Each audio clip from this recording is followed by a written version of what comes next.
बजवाली हल बजनिया हो पापा, डोलिया लिहल कहार।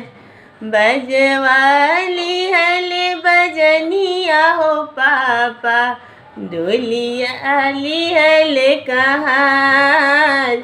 छतवाली हले भैया हो अपन भैया, बहिनी संगवा जास।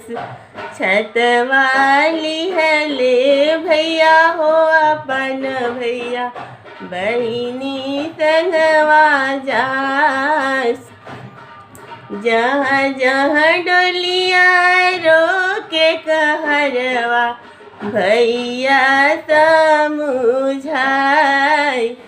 चुप चुप चुप होख बहिनी हो हमार, चुप